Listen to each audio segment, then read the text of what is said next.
আপনাদের সকলকে আমি আবারও মনে করিয়ে দিই,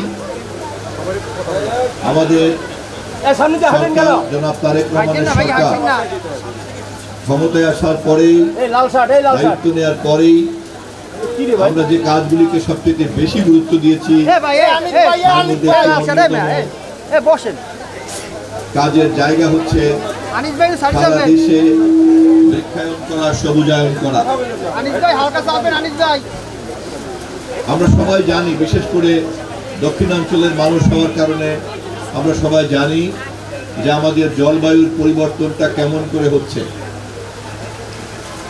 বৃষ্টির পরিমাণ, রোদের পরিমাণ, তাপের পরিমাণ এবং পানির উচ্চতা দিনকে দিন কিন্তু পরিবর্তিত হচ্ছে। এবং এইভাবে যদি জলবায়ুর একটা অনিশ্চিত পরিবর্তন দিকে আমাদের এই তাহলে হবে পৃথিবীর যে অঞ্চলগুলি, তার মধ্যে বাংলাদেশ অন্যতম দুর্যোগ কবলিত ঝুঁকি সম্ভাবনার মধ্যে আছে।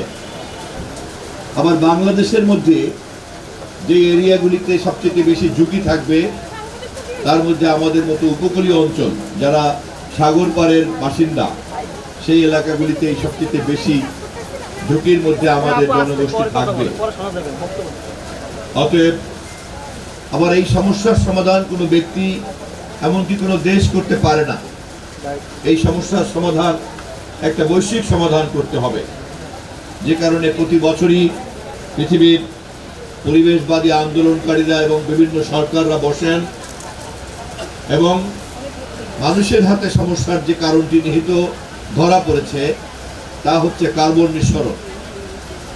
আমাদেরকে জ্বালানি ব্যবহারের ক্ষেত্রে আমরা যদি সতর্ক না হই, কার্বন নিঃসরণের ব্যাপারে আমরা যদি সতর্ক না হই, পরিমিত না হই, সারা পৃথিবীব্যাপী যে কার্বন নিঃসরণ হয়, এই কার্বন নিঃসরণের কারণেই আমাদের এই তাপমাত্রা আমাদের বাসযোগ্য পরিস্থিতির বাইরে চলে যাচ্ছে।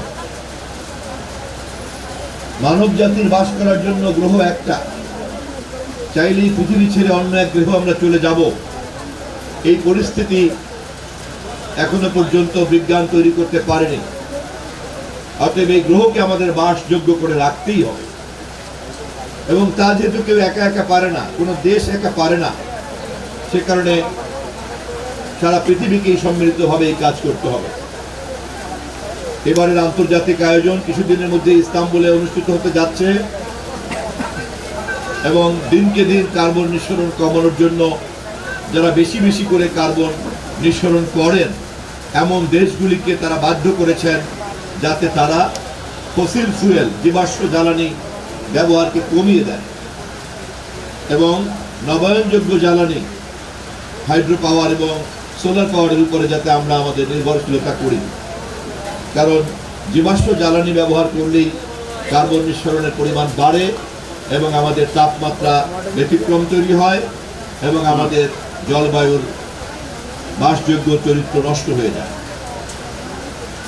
আমাদের নেতা জনাব তারেক রহমান শুধুমাত্রই এই মুহূর্তের সস্তা উন্নয়ন নিয়ে ব্যস্ত না, মেগা প্রজেক্ট দিয়ে দেশবাসীকে চমৎকৃত করার লক্ষ্যে উনি ধাবিত হন না। তার একটা বড় প্রমাণ আমাদের 5 বছরে 25 কোটি বৃক্ষরোপণের যে লক্ষ্য তিনি ঘোষণা করেছেন, তার মাধ্যমে প্রমাণিত হয়।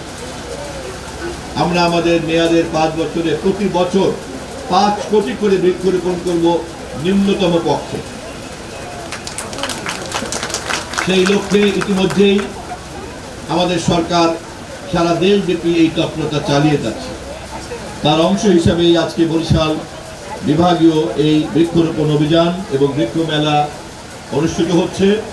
আমি বরিশালের বৃক্ষ এবং বন বিভাগের দায়িত্বে যারা আছেন, সেই সকল কর্মকর্তাবৃন্দকে আমি এই সুযোগে বিশেষভাবে ধন্যবাদ জানাই যে সরকারের এই কর্মসূচিকে বাস্তবায়নে আপনারা আন্তরিকভাবে কাজ করে চলছেন।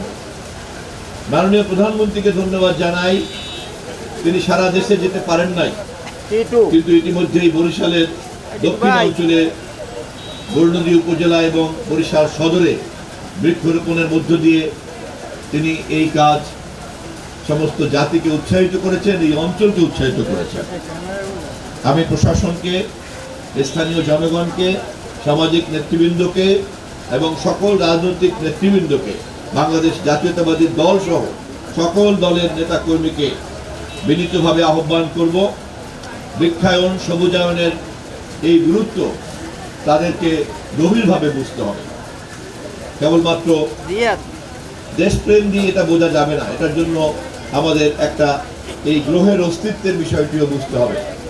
আমাদের নেতা যেহেতু বোঝেন, আমাদের সকলের তাই বুঝতে হবে।